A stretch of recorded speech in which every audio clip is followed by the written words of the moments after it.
tagapagsalita ka ng PNP, pwede ba kaming pumasok doon?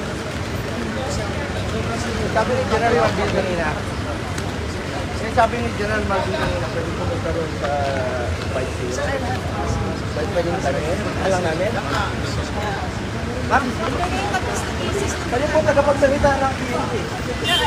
Sir, Officer, please handle the best president of the Philippines very well. Treat him well. Senator. Oh, tumatakbo si ano.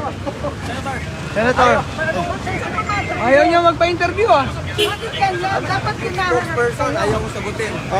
Ano tinanong niyo, sir? Ano tinanong niyo, sir? Sabi ko, saan ba pwede puntahan? Kasi kanina sabi ni General Marbil, dadalhin daw doon Tinatakbuhan na si Senator. sa airport. Oo. Sa pilya mo. Ngayon, ayaw na ako po sabi ko. Spokesman ko ng PNP. Sir, hawak na po nila. Hawak na si PRRD. Hawak na ba nila si PRRD, sir? Sir, Iba pa, no? Antayin na po natin. Importante sa akin dito ngayon. Doc Agnes, importante sa amin. oh, kandun siya. Siya may andan na, pero hindi niya pinakita sa akin yung warrant of arrest. Kailangan talagang bantayan. Yan naman po pinangako ko. Pangulong. Aliwala man sa akin, sasama ka sa poster, sabi sa ako. Nakita niyo siya? Nakita ko lang sa video. Alam niyo po kung saan dinala? Hindi pa namin alam. Yun po ang alam pa namin. Sir, ano na pong next step po niyan, sir? Saan po kayo Pero papunta of course, sumusunod naman sa batas si Pangulong Duterte. He is 8 years old.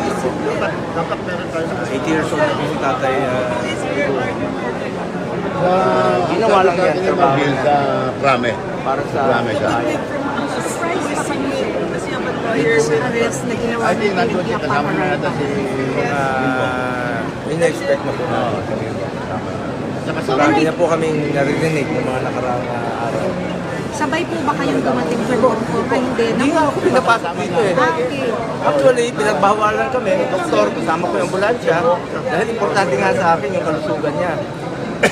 Unahin muna natin ang kalusugan before anything else. Samantala sa akin, Ginawin yung pass namin. Hindi kami pinapasok.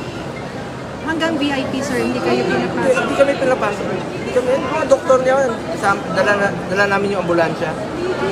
Anyway, sa mga kababayan ko, nahon muna kayo.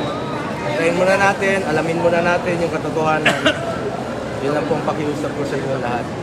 Siguraduhin muna natin na ligtas at maayos ang kalusugan ng ating Pangulong Duterte. Pakilinaw, anong estado ngayon? Inaresto o hindi? Hindi ko po alam.